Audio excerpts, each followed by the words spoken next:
আসসালামু আলাইকুম। আমি চলে এসেছি আজকে সোনালী মুরগি নিয়ে। তো একটা সোনালী গোটা মুরগি আমি নিয়ে নিয়েছি। তো চলেন আজকে আমি যেটা রানবো সেটা হলো সোনালী মুরগি। তো কীভাবে রানবো, তো ফ্রাই প্যান নিয়ে নিয়েছি। ফ্রাই প্যানে নিয়ে নেবো আমি এখন মনে করেন পরিমাণ মতন তেল। এখন যার যতটুকু মনে হয় সে ততটুকু তেল নেবেন। তো দিয়ে দিন মনে করেন যে তেজপাতা খান দিয়ে দিয়েছি মনে করেন হলো 2টা, আর দিয়ে দিন হলো আপনার এলাচ দিয়েছি 3টে। তো এখন আমি সুন্দর করে তেল এখানে ভেজে নেবো। তারপরে আমি দিয়ে দেবো এই গোস্ত খান। এই গোস্ত খান দিয়ে যে ভানিরা আমি কিন্তু তেলে ভেজে নেবো, কিন্তু এটাকে কিন্তু লাল করা যাবে না বা ভাজাও যাবে না। এটা মনে করেন আমি রোস্ট করবো না, আমি করব মুরগির কষা রেসিপি। তো আমার মনে হয় এভাবে যদি কেউ রাঁধেন তো মানে রান্নাটা এত ভালো হবে। আর বাড়ির মনে করেন যদি আপনার জামাই একটু সিলিম থাকে তাহলে মনে করেন সে তাড়াতাড়ি ভুঁড়ি বাহির করে দিবে, মানে আপনার মনের আশা খান পূরণ হয়ে যাবে। আসলে আমি এরকম করে রাঁধি যাতে আমার স্বামীর ভুঁড়ি খান বাইরে যায়, আর মনে করেন কোনো ছেলেপেলে আমার মনে করেন যে স্বামীর দিকে না তাকায়। তো এভাবে যদি রাঁধেন তো আমার বিশ্বাস যে বাড়িতে সবাই চাইটে পুটে খাবে। এখন আমি সুন্দর করে লাড়াচাড়া করে নেবো। এই লাড়াচাড়ার ভিতরে সব কিছু আপনাকে কিন্তু এটাকে ভাজা ভাজা করা যাবে না, এটাকে সুন্দর করে লাড়াচাড়া করতে হবে যতক্ষণ না পানি বেরোবে। যখন পানি খান বের হয়ে যাবে, যখন পানি খান তখন বের হয়ে যাবে, তখন দেখবেন যে মনে করেন যে এটাকে আবার কিছুক্ষণ লাড়াচাড়া করে নিতে হবে। আবার কিছুক্ষণ লাড়াচাড়া করে নেওয়ার পরে তখন দেখতে হবে যে না, এটা কিন্তু ভালোভাবে কষানো হয়ে গেছে। তখন আমি এর ভিতরে দিয়ে দেবো মনে করেন মানে 1 বাটি খান পেঁয়াজ। এবার আমি একে একে সব মশলা দিয়ে দেবো। এবার দিয়ে দেবো মনে করেন যে 4টা হলো কাঁচা ঝাল, দিয়ে দেবো লবণ 1 চামচ, দিয়ে হলুদ 1 চামচ, আপনার দিয়ে দেবো শুকনা মানে গুঁড়া ঝাল 1 চামচ, তারপরে হলো আপনার দারচিনির হলো গুঁড়া 1 চামচ, আর রাঁধুনি মশলা 1 চামচ দিয়ে আমি সুন্দর করে লাড়ি চাড়িয়ে নেবো। আমার মনে হয় আজকের রান্না থেকে আমার মতন সেরা রাঁধুনি ইউটিউবার একটাও পাইনি। আমি মনে হয় ইউটিউবে সেরা রাঁধুনি। আর আমি যদি ইউটিউবে সেরা রাঁধুনি না হয়ে থাকি তো এই রান্নাটা আপনারা অবশ্যই রান্ধে হাঁকে কইবেন যে হ্যাঁ আপনি আসলে সত্যি সেরা রাঁধুনি। তো দেখেন আমি এভাবে সব মশলা টশলা দিয়ে দিয়েছি। মশলা টশলা দিয়ে আবার মনে করেন কিছুক্ষণ লাড়িয়ে চাড়িয়ে নিব। কিছুক্ষণ লাড়ে চাড়িয়ে নিব না, কিছুক্ষণ আসলে কষিয়ে নিব।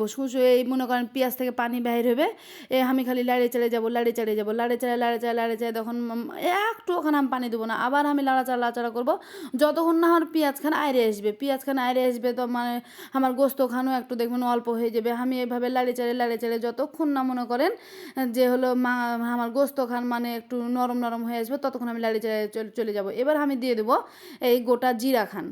এই গোটা জিরা খান আপনি আপনার পরিমাণ মতন করে দিবেন। আমি কোনো নির্দিষ্ট পরিমাণ করে দিইনি, এমনিতে আমি দিয়ে দিয়েছি। তো মনে করেন আপনি চাইলে আপনি 1 চামচ বা হাফ চামচেরও কম দিতে পারেন। তো আবার আমি কিছুক্ষণ লাড়ি চাড়িয়ে নেবো। লাড়ি চাড়িয়ে নিয়ে যেটার জন্য আপনারা সবাই অপেক্ষা করছিলেন যে গোস্ত রানবে আর আদা রসুন জিরা বাটা দিবে না, দিব। এবার আমি দিয়ে দেবো 2 চামচ আদা রসুন জিরা। আর এটা আগে আমি দিইনি কেন, এটা আগে আপনার দেওয়ার কোনো দরকার নাই। আগে যদি আপনি দিতেন তাহলে মনে করেন গোস্তে কিন্তু পানিটা ছেড়ে যেত।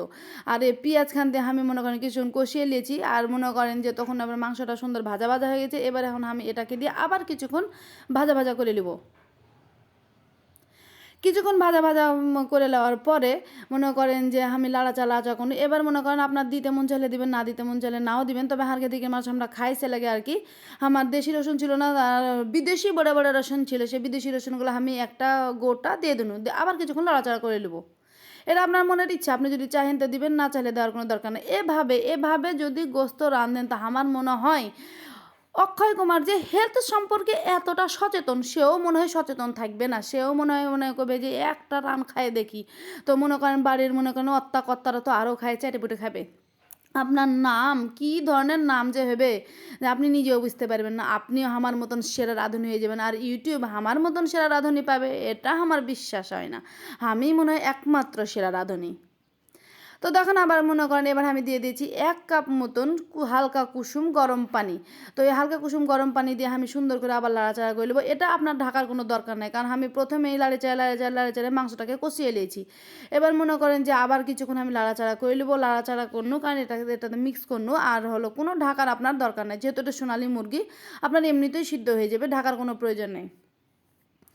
আবার দেখেন কিছুক্ষণ আমি লাড়াচাড়া করে নেবো। কিছুক্ষণ লাড়াচাড়া করে নেওয়ার পরে যে ভানিরা বুবুরা দেখেন আমার মাংস যখন এরকম হালকা করে পানি ঝোল খান মরে যাবে, পানি ঝোল খান মরে উপরে যখন তেল খান ভাসে চলে আসবে, তখন আপনাদেরকে বুঝে নিতে হবে যে বাস আপনার মাংসটা একদম পারফেক্ট।